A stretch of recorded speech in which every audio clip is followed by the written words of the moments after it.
Assalamualaikum warahmatullahi wabarakatuh. Halo, selamat pagi pemirsa RCTV. Apa kabarnya Anda di hari ini? Dan untuk Anda nih pemirsa, saat ini tengah bersiap-siap menuju ke tempat aktivitas Anda pemirsa, sambil sarapan pagi, kemudian menyaksikan Selamat Pagi Cirebon. Nah, diharap Anda untuk kembali memeriksa surat-surat kelengkapan kendaraan Anda. Apakah sudah lengkap atau belum? Kemudian dimohon untuk tidak ugal-ugalan dalam mengendarai roda 2 maupun roda 4 karena suasana jalan saat ini pemirsa termasuk cuaca. Nah, ini pemirsa di pagi hari ini cuaca mendung ya. Kota Cirebon sempat diguyur hujan ya, tapi hujan ringan pemirsa. Nah, Anda harus tetap hati-hati, jangan ugal-ugalan dalam mengendarai roda 2 maupun roda 4 ya. Dan pemirsa, Anda pun harus tetap bersemangat untuk kembali memulai aktivitas di pagi hari ini. Dan pemirsa, untuk Anda pula saat ini yang masih beraktivitas dari rumah, Anda tetap harus mematuhi protokol kesehatan. Dan kembali saya Afif Rifai hadir di hadapan Anda di program Selamat Pagi Cirebon pemirsa. Berita-berita apa saja yang disajikan baik di koran Juara, koran Radar Cirebon, dan koran politik terbesar di Jawa Barat di edisi hari ini. Dan Anda harus membaca halaman demi halaman di kedua koran tersebut agar tidak ketinggalan dan kehilangan informasi tentunya. Dan informasi dari sekitar Anda, kemudian juga dari Ciayu, Majakuning, Jawa Barat, nasional bahkan internasional, semua disajikan secara lengkap dan menarik hanya di koran Radar Cirebon dan koran Rakyat Cirebon di edisi hari ini. Untuk memperbarui, melengkapi informasi-informasi Anda di hari ini, jemari Anda cukup mengklik radarcirebon.com atau Radar Cirebon Online. Ikuti terus perkembangan berita-berita update, berita-berita yang menarik hanya di Radar Cirebon Online. Pemirsa, di pagi hari ini yang nanti kita akan diskusikan, kita akan bedah mengenai pendidikan vokasi. Anda pemirsa di rumah juga pasti term ini, istilah ini adalah istilah baru tentang pendidikan vokasi. Ini menarik pemirsa, yang nanti akan saya tanyakan ke narasumber di pagi hari ini tentang apa sih yang dimaksud dengan pendidikan vokasi, kemudian apa tujuan pendidikan vokasi dan apa keunggulan-keunggulannya. Apa betul bahwa pendidikan vokasi ini menyiapkan siswa untuk bukan hanya bekerja namun juga sebagai seorang entrepreneur. Nah, nanti saya akan tanyakan ke narasumber di pagi hari ini pemirsa tentang arah pendidikan vokasi. Siapa dia pemirsa?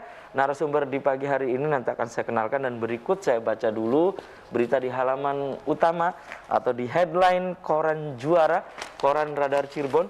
Ini pemirsa di edisi hari ini. Gelar perdana tim putra SMA BPK Penabur Cirebon. Seri Jabar sukses, uji coba dengan penonton. Nah, ini pemirsa. Kemudian 31.624 ASN aparatur sipil negara nikmati bansos.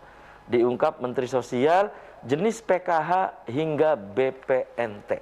Nah, ini pemirsa, silahkan Anda bisa membaca selengkapnya di halaman utama koran Juara, koran Radar Cirebon hari ini.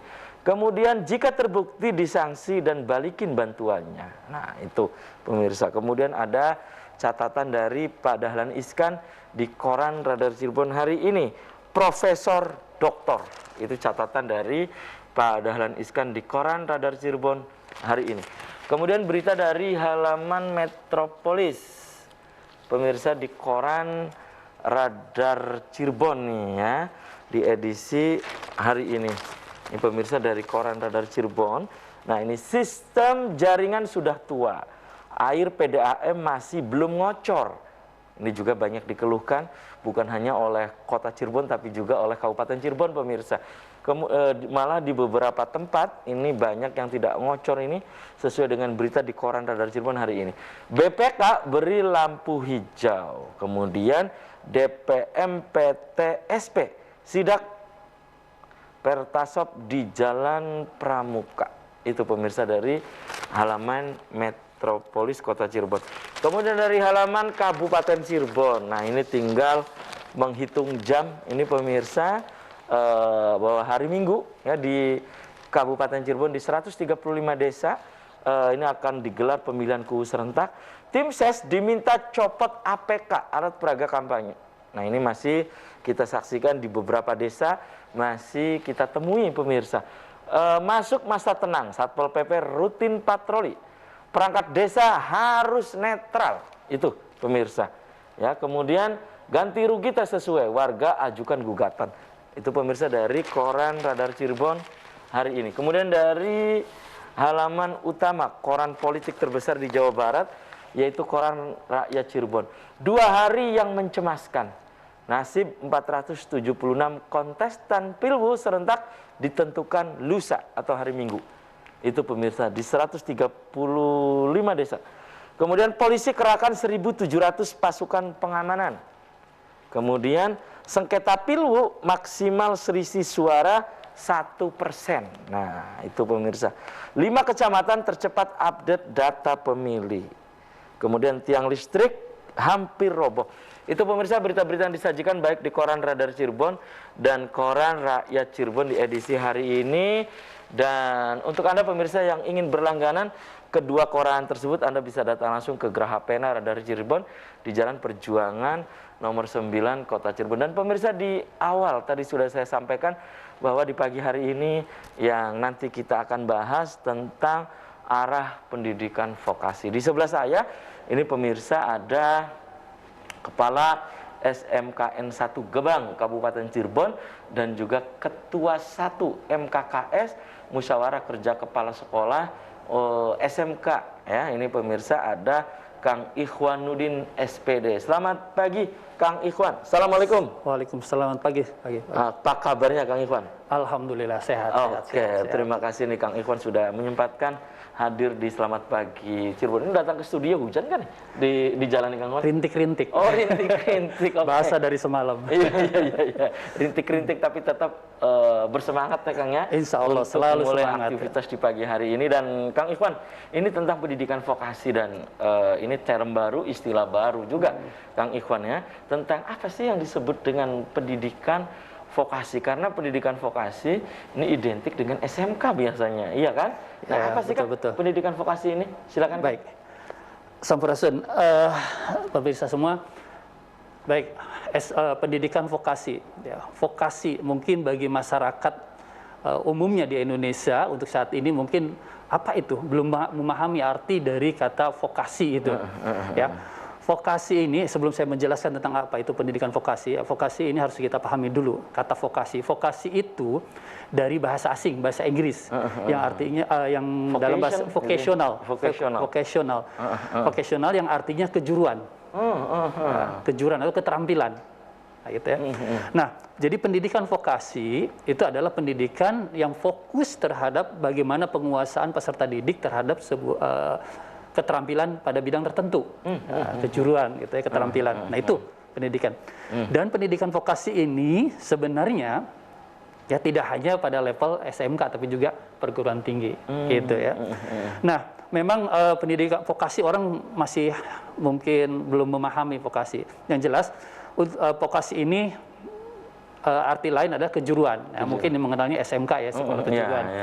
Nah, istilah vokasi ini baru digaungkan di tahun 2019 ke sini ya. Itu dengan beberapa tahun ya. Beberapa tahun. Sebenarnya sih memang sudah dari dulu, cuma kan orang mengenalnya kejuruan. Kejuruan SMK itu ya. Tidak pernah kita gaungkan istilah vokasi itu. Benar. Nah, dengan peraturan pemerintah atau PP 82 tahun 2019 tentang Kementerian Pendidikan, salah satunya di dalamnya adalah yang membedakan adalah adanya Direktorat Jenderal Vokasi. Oh, saat ini nih? Ya. Berarti ada dirjen tersendiri? Iya, ada Direktorat Vokasi? Betul, ada Direktorat Jenderal Vokasi. Kalau dulu kan SMK masuk ke... ada di sana Dirjen Pendidikan Menengah. Iya, sekarang tersendiri ya? Tersendiri, terpisah. Iya, Dirjen Vokasi. Nah, vokasi ini atau kejuruan ini tidak hanya di level SMK. Di level SMK. Ini nih? Ya, tidak hanya di SMK, tapi juga di perguruan tinggi. Nah, atau lembaga-lembaga yang memang menyelenggarakan pendidikan, pelatihan yang fokus terhadap keterampilan. Nah, ini masuk kepada di bawah Direktorat Jenderal Vokasi. Dirjen Vokasi gitu Begitu. ya. Oke. Nah, berarti ini termasuk lembaga pendidikan keterampilan LPK apa ini Iya, masuk betul. ke Dirjen Vokasi. Tapi tahan dulu nih, Ya, siap. Kang Ikhwan dan pemirsa, ini semakin menarik obrolan di pagi hari ini berkaitan dengan pendidikan vokasi. Dan pemirsa, Anda di rumah jangan kemana-mana, kami akan segera kembali sesaat lagi.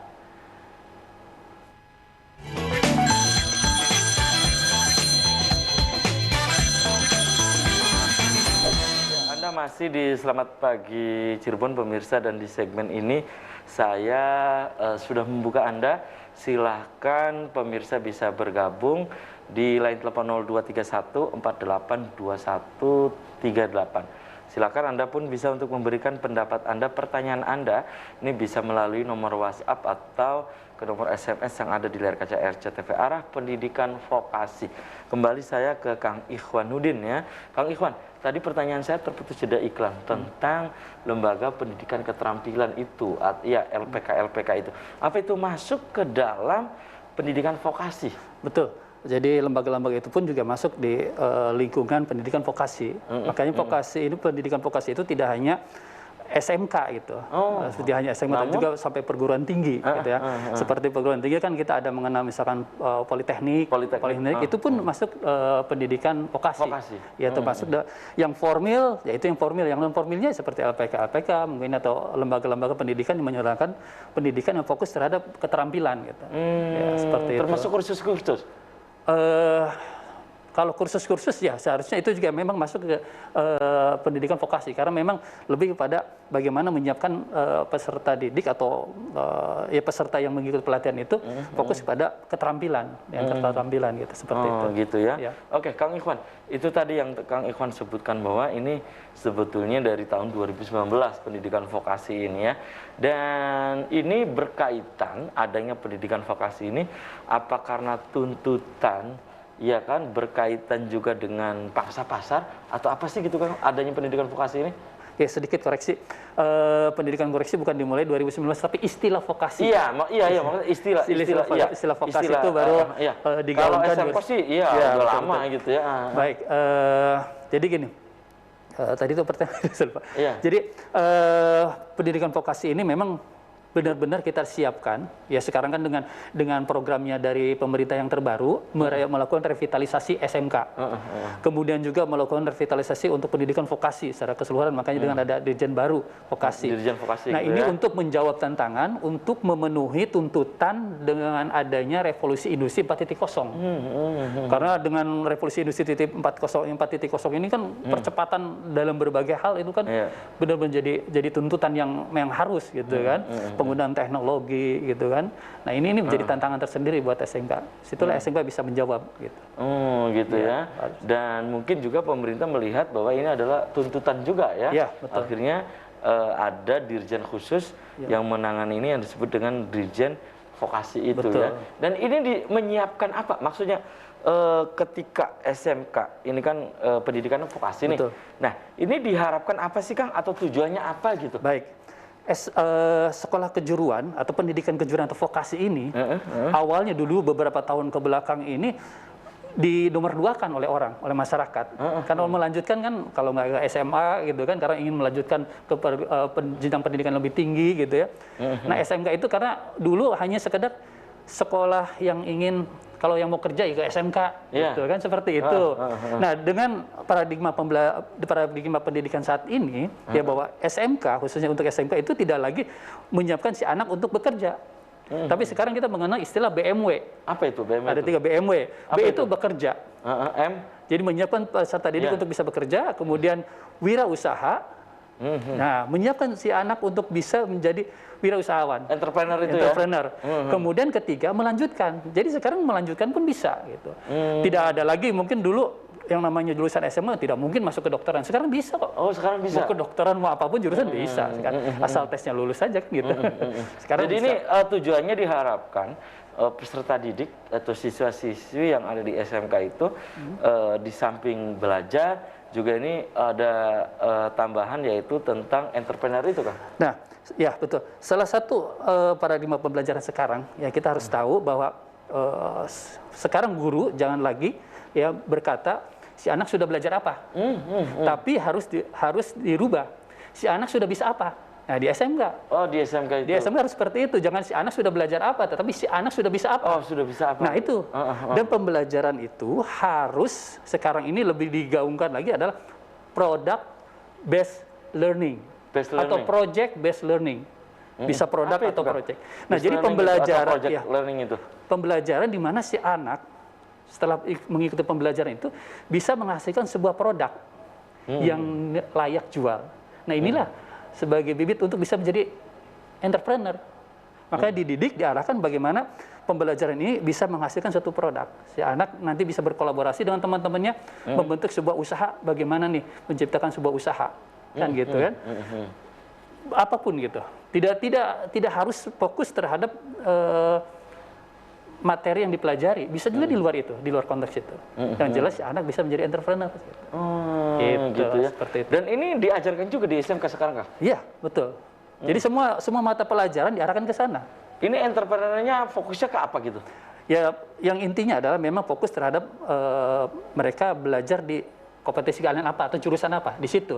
Tapi bisa juga di luar itu tidak ada masalah. Yang penting si anak keluar sekolah, lulus sekolah, dia punya keterampilan, dia bisa survive, bisa membuat usaha, kan gitu. Membuka lapangan kerja malah gitu. Betul. Ya. Apalagi sekarang di Jawa Barat, kita lagi ada program 5.000 entrepreneur itu dari kalangan pelajar.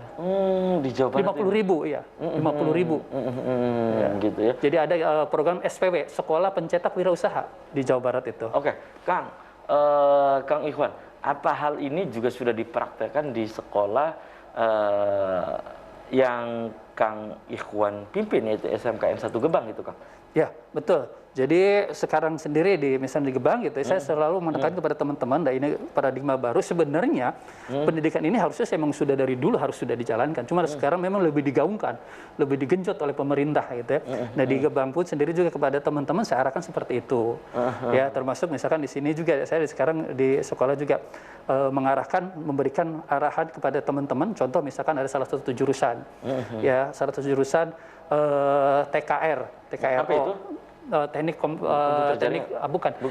kendaraan ringan, otomotif, TKRO ya, otomotif. Nah, itu mengadakan kerjasama dengan salah satu usaha bengkel, kemudian nanti bengkel itu mereka datang menggunakan fasilitas di sekolah. Nah, fasilitas sekolah itu nanti anak-anak yang mengerjakan, guru juga belajar di sana, anak belajar, tapi ada produk yang bisa dihasilkan gitu. Kita membantu bengkel, kita kerjasama. Makanya di desain vokasi itu ada direktorat yang mengurusi penyelarasan sekolah dengan industri. Nah, dengan industri kerja sama untuk bisa menciptakan entrepreneur gitu. Kang, ini yang tadi disebutkan Kang Ikhwan ya, apa ini yang tadi saya sebutkan, kita obrolkan itu di sekolah Kang Ikhwan, hal ini sudah dipraktekkan, maksudnya pendidikan vokasi ini. Kemudian dalam pengamatan Kang Ikhwan sebagai ketua 1 ya, ketua 1 MKKS ini, apakah ada beberapa sekolah yang sudah mempraktekkan demikian itu, Kang Ikhwan? Baik. Alhamdulillah mulai tahun 2019 ya 2020 itu dan sekarang ini kita bergulir ada program dari pemerintah pusat ya. Kita mengenal mungkin sekolah penggerak ya. Sekolah penggerak. Nah, itu kalau di SMK kita mengenal sekolah PK, pusat keunggulan. Nah, kita di sekolah di lingkungan Kabupaten Cirebon ini banyak sekali sekolah-sekolah swasta yang sudah ditunjuk menjadi sekolah pusat keunggulan. Termasuk salah satunya juga SMK Samudra Nusantara, sebetulnya ketua MKWS Pak Jahri itu menjadi salah satu sekolah pusat keunggulan juga. Dan banyak sekolah-sekolah yang lain. Di negeri yang pusat keunggulan itu Gunung Jati, salah satunya Gunung Jati. Ya, sekarang Mundu sedang berproses ya, menjadi pusat keunggulan gitu. Nah, disitulah memang menerapkan juga kurikulum baru dengan SMKPK. Oke, Ikhwan, ini output ya. Output sejak digulirkan istilah vokasi ini gitu ya. Vokasi ini kemudian bergulir sejak 2019 kan istilah ini. Nah, hingga sekarang outputnya dari informasi-informasi rekan-rekan atau kolega-kolega Kang Ikhwan bagaimana, Kang? Output terutama yang sekolah-sekolah yang kejuruan itu gitu. Betul. SMK itu. Sesuai yang tadi saya sampaikan ada 3. Dulu mungkin bekerja saja, sekarang ada 3. Iya, kalau dulu tiga, kan ya. lulus SMK kerja. Nah, apapun makanya gitu. kalau ingin cepat kerja katanya dari SMK. Karena ada yang bilang begitu lah. Betul. Nah, sekarang ada 3 ini. Dengan 3 ini memang sudah berjalan beberapa tahun sebelum digaungkan 2019 juga itu sudah mulai bergulir seperti itu banyak. Akhirnya sekarang tidak sedikit lulusan-lulusan SMK yang sudah menjadi entrepreneur, ya, kemudian juga yang sudah lulusan dari perguruan-perguruan tinggi negeri, itu banyak sekali, gitu. Banyak sekali. Di saya sendiri yang notabene sekolah seperti itu ada yang di UNES, ada yang di beberapa perguruan tinggi negeri itu, dan banyak sekolah-sekolah negeri sekarang sudah trennya sudah lumayan untuk yang melanjutkan itu, dan di sekolah-sekolah PTN itu banyak yang terima. Pokoknya tidak melulu saat ini lulusan SMK adalah kerja gitu ya, tetapi juga menjadi entrepreneur juga, melanjutkan juga gitu. Berarti ini apa sih Kang gitu, Kang Ikhwan, tantangan dari setiap sekolah dengan adanya istilah pendidikan vokasi ini, tantangannya gitu? Ya, tantangannya itu dia. Dari mulai sekarang sekolah-sekolah ini harus mengacu kepada paradigma pembelajaran yang saat ini. Ya, paradigma pembelajaran saat ini seperti apa? Maksud saya gini, gurunya harus dibekali apa? Betul. Sekolahnya fasilitas atau apa? Tapi tahan dulu ya, Kang siap. Ikhwan dan pemirsa. Selamat pagi, Cirebon akan segera kembali usai komersial berikut ini.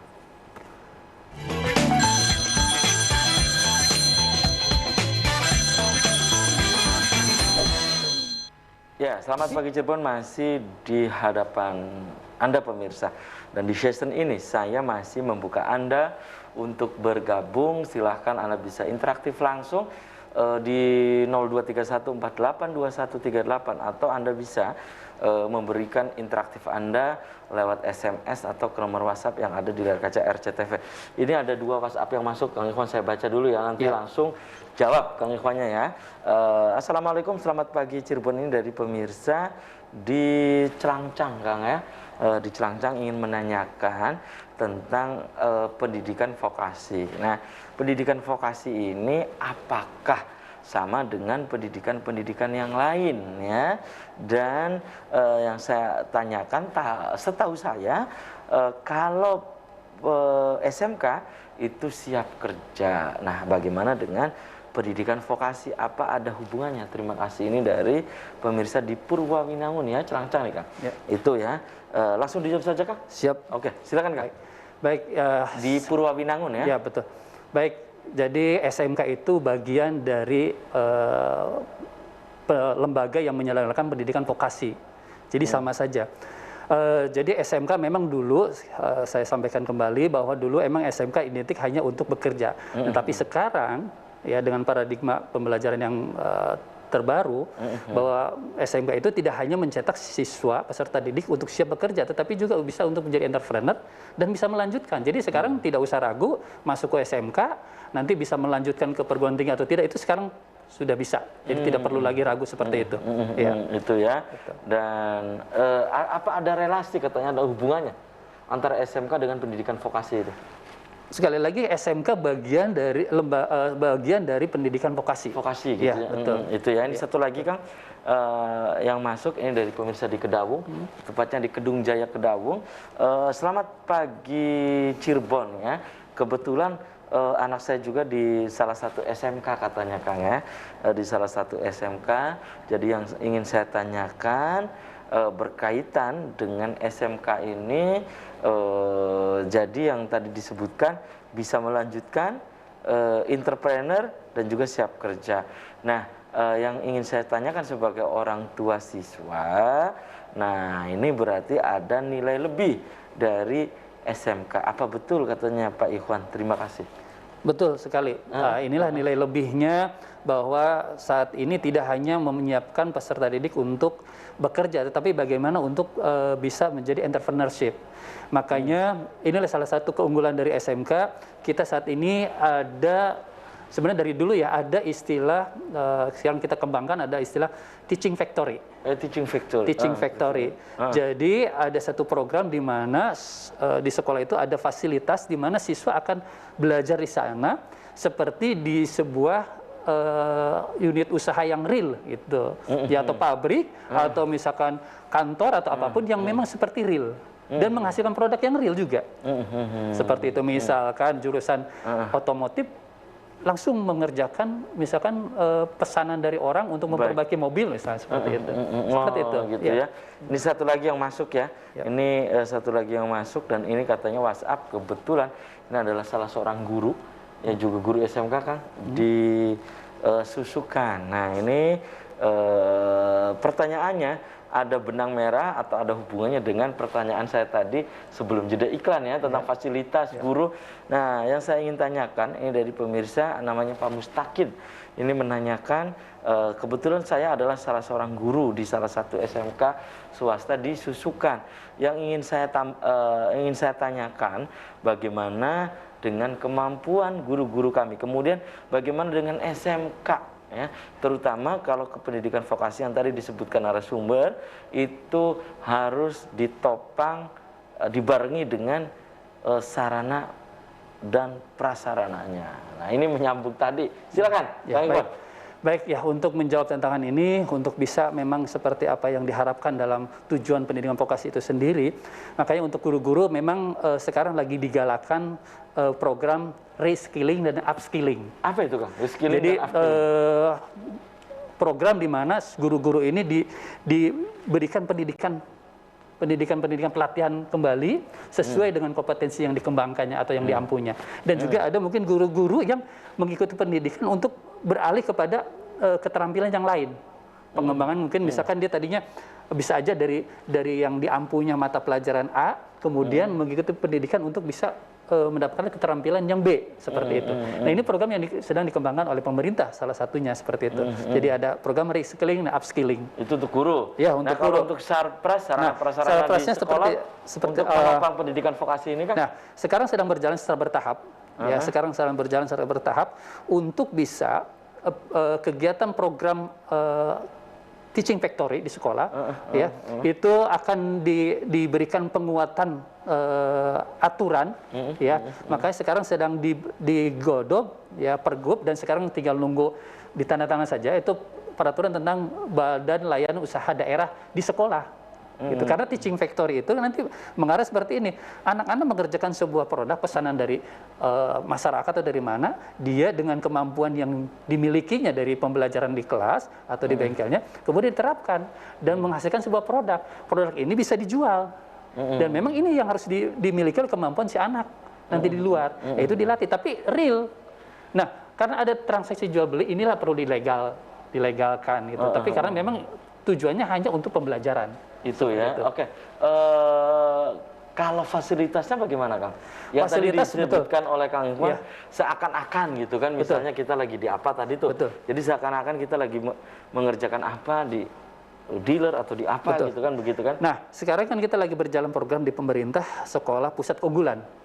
Ya, pemerintah menggelontorkan bantuan-bantuan untuk memfasilitasi, salah satunya adalah fisik, ya, fasilitas fisik, modal atau pembelian alat-alat untuk praktek itu. Tapi kan itu mungkin seluruh Indonesia tidak mungkin dalam waktu serentak kan, jadi bertahap. Nah, disinilah diperlukan inovasi dan kreativitas dari seorang pemimpin, kepala sekolahnya. Ya.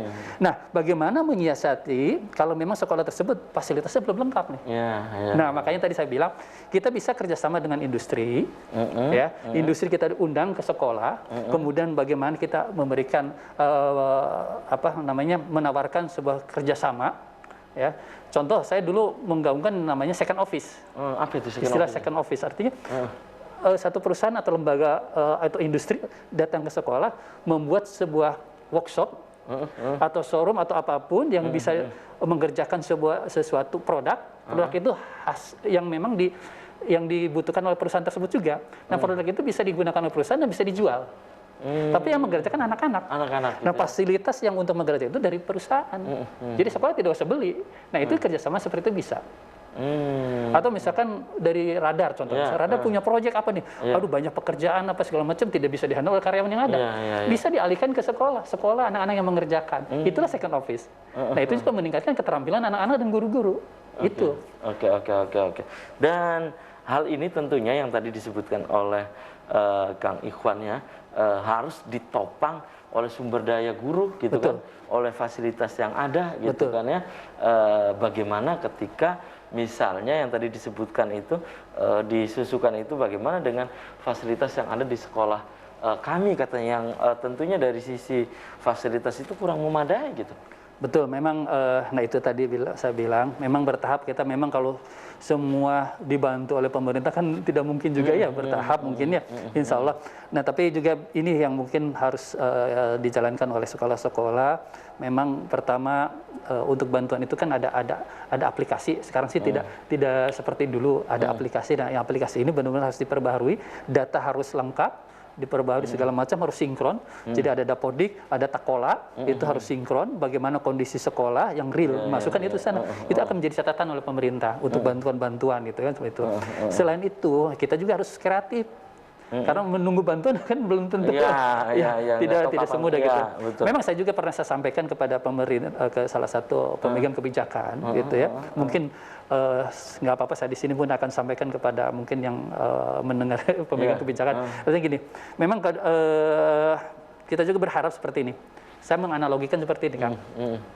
Kalau baterai senter yang terang ini dibawa ke mall nggak ada artinya. Tapi kalau kita bawa baterai ke hutan, terlihat jelas sekali. Nah artinya, kalau misalkan contoh ada uang 2 miliar diserahkan kepada sekolah yang sudah besar, tidak akan begitu terlihat. Tapi ke sekolah yang kecil 2 miliar akan terlihat bedanya. Itu. Nah berharap ke depan memang ada bisa seperti itu. Gitu. Jadi perhatian tersendiri untuk sekolah-sekolah memang yang kecil. Itu gitu. Ya, Kang Ikhwan ya. Jadi yang tadi disebutkan oleh pemirsa tentang fasilitas, tentang SDM, ini memang gambarnya yang sebetulnya begitu, kan? Faktanya begitu. Gitu. Kang, keunggulan dengan adanya istilah ya pendidikan vokasi sejak tahun 2019 dibandingkan dengan sebelumnya, itu apa sih? Tapi tahan dulu nih, Kang Ikhwan dan pemirsa. Selamat pagi Cirebon akan segera kembali usai pariwara berikut ini.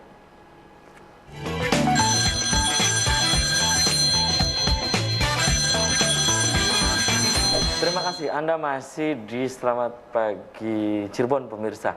Dan di segmen terakhir saya masih membuka Anda untuk kembali. Anda bisa bergabung di line telepon 0231 482138. Pemirsa juga bisa SMS atau ke nomor WhatsApp yang ada di layar kaca RCTV. Kang Ikhwan ya, segmen terakhir Kang. Berarti di samping tadi yang Kang Ikhwan sebutkan kualitas dari pendidik, dalam hal guru, sarana prasarana sekolah, ada satu lagi. Ini jejaring, terutama untuk membuka selebar-lebarnya jejaring, terutama ke dunia usaha, dunia bisnis. Nah itu bagaimana gitu Kang? Betul, siap. Pendidikan vokasi ini kan tadi jelas bahwa fokusnya pada penguasaan keterampilan. Ya. Nah kalau menyiapkan peserta didik dengan keterampilan yang tadi juga kita siapkan vokasi ini untuk menjawab tantangan atau tuntutan dari revolusi industri 4.0. Nah itu tidak akan bisa berjalan kalau kita tidak ada kolaborasi dengan industri, gitu, kerja kolaborasi. Nah makanya sekarang lebih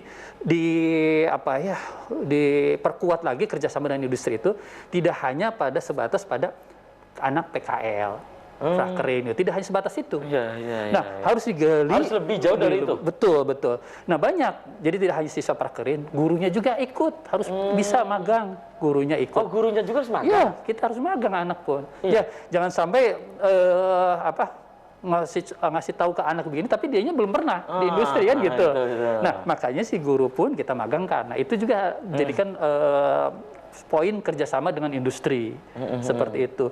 Dan juga kita juga kerjasama di industri seperti yang saya sampaikan tadi, second office, ya, ada teaching factory. Nah, teaching factory ini semua fasilitas segala macam juga atau segala kebutuhan dalam kegiatan teaching factory itu juga ada keterlibatan dari industri. Karena kita tidak bisa berdiri sendiri, gitu, seperti itu ya. Nah, kemudian juga apa itu? Pemagangan guru. Kemudian juga kita juga ada kolaborasi kerjasama dengan industri itu. Kita mengundang mereka, orang-orang industri datang ke sekolah untuk mengajar siswanya. Ini orang-orang industri baik yang ada di kita, maksudnya bisa nggak dari luar negeri gitu misalnya? Nggak ada masalah. Tidak ada masalah. Kan kita bisa, mereka sebagai tenaga ahli datang ke sekolah memberikan pencerahan, memberikan pelatihan kepada baik guru maupun pada siswa. Gitu. Seperti itu. Oke, dan itu tadi membangun jejaring.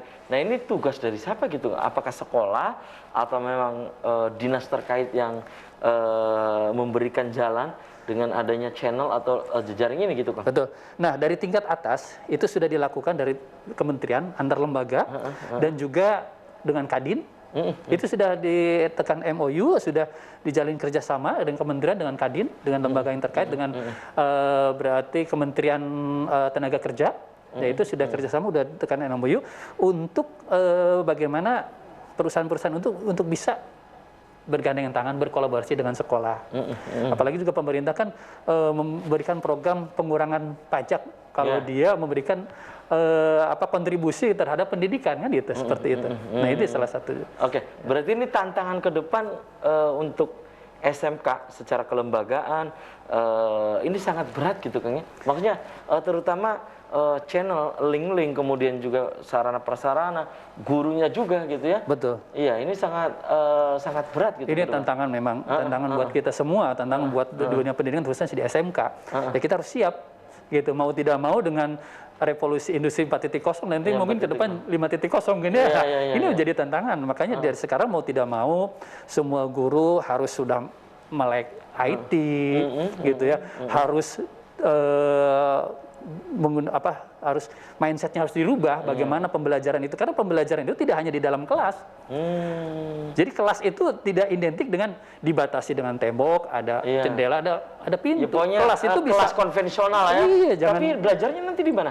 Bisa di industri, bisa di lapang, di mana saja. Oh sekarang tuh, tuntutannya begitu. Seperti itu. Gitu. Iya. Jadi belajar bisa bawa anak yuk ke industri, yuk ke mana gitu. Ke lapangan, ke pasar, ke mana saja sesuai dengan bidang keahlian. Jadi sudah luas sekarang. Iya, kalau model-model konvensional kan Kang ya, bahwa belajar itu melulu di kelas. Betul, gitu kan, betul. Ya. Belajar itu bahwa guru terus yang ini kan. Sekarang itu berbeda berarti. Iya, tidak lagi misalnya, nih kasih catatan, dicatat, tidak ada sekarang. Catatan ngapain? Buka Google aja. Tulis materi apa keluar, kok ngapain lagi ini kasih catatan ke anak? Tidak. Tinggal kita harus memfilter, gurunya harus bisa memfilter. Kan juga yang beredar di internet kan tidak semua benar kan gitu ya. Nah ini makanya guru-guru itu harus melek IT. Untuk menguasai dunia kan ada dua yang harus dikuasai, bahasa dan IT. IT dan bahasa. Oke, Kang Ikhwan, bahwa pendidikan vokasi ini diarahkan yang tadi ya, yang disebutkan oleh Kang Ikhwan itu, bahwa bekerja siap, melanjutkan sekolah, dan juga entrepreneur. Nah, entrepreneurnya ini juga harus membaca peluang atau bagaimana, Kang? Betul. Di awal memang anak-anak dikasih pemahaman gitu ya. Mereka memang harus belajar juga ya, riset kecil-kecilan lah, melihat di dalam silabus kewirausahaan atau kreatif, produk kreatif ya, pembelajaran itu. Nah, anak diarahkan untuk bisa membaca di daerahnya. Contoh misalkan anak sekarang yang kecil aja, coba kamu lihat di daerah, di rumah sekitar, yang kira-kira yang baru ada yang jualan apa saja gitu kan. Itu bisa dilihat juga. Kemudian kira-kira anak-anak di sini biasanya umumnya pengen apa, harus segala macam. Nah itu bisa dipelajari. Oh di sini mah saya pengen buka usaha ini, di sini belum ada nih. Nah itu kan salah satu memancing anak untuk tahu, oh dia bisa menentukan usaha apa nih. Kan di daerahnya masih seperti ini, masyarakatnya seperti ini kan menjadi data-data yang bisa untuk menentukan usaha apa yang bisa dijalankan. Nah itu diajarkan. Oh diajarkan juga gitu ya? Seperti itu. Survei kecil-kecilan lah, gitu kan. Atau juga untuk usaha kan bisa juga sekarang survei ke rumah-rumah tetangga. Kalau beli odol di mana, pasta gigi di mana, mereknya apa, pokoknya, di data semua itu bisa jadi bahan. Termasuk di SMK yang Kang Ikhwan pimpin ini, hal ini sudah dipraktekkan. Iya, walaupun survei kecil-kecilan itu. Iya, seperti itu. Sudah dipraktekkan gitu ya. Oke, dan Kang Ikhwan, ini kan tantangan bagi dunia pendidikan kita, terutama di pendidikan vokasi yang 2019 ke sini kan begitu bergema, maksudnya gaung dari pendidikan vokasi ini. Nah, ini pertanyaan saya berikutnya ke Kang Ikhwan, bahwa semua juga ini harus diikut sertakan, dilibatkan gitu kan, agar bahwa SMK bisa, kemudian juga kalau di lulusan SMK pasti punya keterampilan, pasti bekerja gitu. Nah ini merupakan bukti Kang Ikhwan atau bagaimana Kang Ikhwan? Maunya bukti bahwa ini pendidikan SMK itu ada nilai keunggulan, ada plusnya juga. Ya jelas dengan program-program yang digulirkan oleh pemerintah saat ini ya, ada Teaching Factory, ada Blood, ada SPW, ada SMKP, karena segala macam itu untuk menjawab tantangan seperti itu, ya, dan keunggulan-keunggulan yang lainnya. Nah ini sebenarnya ya semua akan mengarah ke sana sih. Bahkan sekarang coba kita lihat, mohon maaf ya, ada sekolah siswa atau orang tua menyekolahkan anaknya bukan di SMK, tapi ujung-ujungnya juga hampir sama aja dengan SMK kan. Ada yang baru lulus dia bekerja kan gitu kan. Seperti itu kan. Nah itulah ya. Tapi pasti berbeda gitu Kang. Ya tentu Ya, akan berbeda. Lulusan SMK kemudian bekerja pasti dia punya bekal. Betul. Mungkin begitu Kang. Ya. Ya ada nilai plusnya di situ. Betul. Iya. Karena memang disiapkan seperti itu. Oke, Kang, kalau ini sendiri bagaimana Kang? Di samping sarana prasarana dan juga membangun jejaring kan? Betul. Nah, selama ini maksud saya dengan membangun jejaring dengan perusahaan-perusahaan gitu kan, kemudian juga terus membuka akses-akses yang lain gitu. Nah, ini berarti kalau ya atau jika SMK-nya ini SMK maaf bukan negeri gitu misalnya, juga bisa untuk mengakses gitu. Pasti harus bisa. Karena memang gini, SMK yang negeri itu kita memiliki sama aja dengan negeri maupun swasta, ada kucuran dana dari pemerintah. Biaya operasional sekolah itu kalau dimaksimalkan nggak ada masalah, bisa jalan sebenarnya. Walaupun memang masih di bawah standar, kan gitu ya. Kemudian jadi pemerintah daerah dari provinsi dapat juga, ada juga. Makanya sekarang kan tidak harus memungut ke orang tua, tidak harus minta biaya operasional ke orang tua, bisa dipenuhi dari itu semua gitu. Dari pemerintah daerah juga ada kan, untuk swasta ada BPMU, kalau negeri kan ada BOPD, seperti itu. Itu ya. Jadi tetap Kang ya, bahwa negeri maupun swasta ini punya hak yang sama gitu. Hak yang sama, dan sekarang tidak, kita lihat swasta juga banyak mendapat bantuan dari pemerintah, tidak hanya negeri. Gitu. Dan bahkan mungkin jumlahnya lebih banyak karena memang jumlah jumlah sekolah lebih banyak swasta daripada negeri. Di Kabupaten Cirebon sendiri negeri cuma 8, swastanya 104. 104 SMK? Iya. Luar biasa. Itu yang swastanya banyak sekali. Oke, dan sebagai pertanyaan saya terakhir Kang ya, sebagai ketua 1 ya, MKKS tentunya kan ini koordinator juga ya. Nah, saat Anda berkeliling gitu, berkunjung, meninjau SMK-SMK yang ada di Kabupaten Cirebon, baik di kota maupun kabupaten. Nah, ini perimbangannya bagaimana Kang? Timur, barat, tengah, utara, selatan?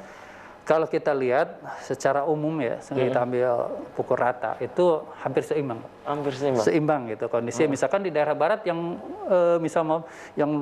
yang menonjol ada, yang mungkin yang kecil juga ada. Di timur, di tengah hampir sama semua gitu kondisinya. Baik. Kondisi sekolahnya. Sayang sekali Kang Ikhwan, usai sudah kebersamaan di Selamat Pagi Cirebon edisi pagi ini. Sebelum saya tutup, Kang silakan pesannya apa, closingnya untuk pemirsa di rumah, silakan.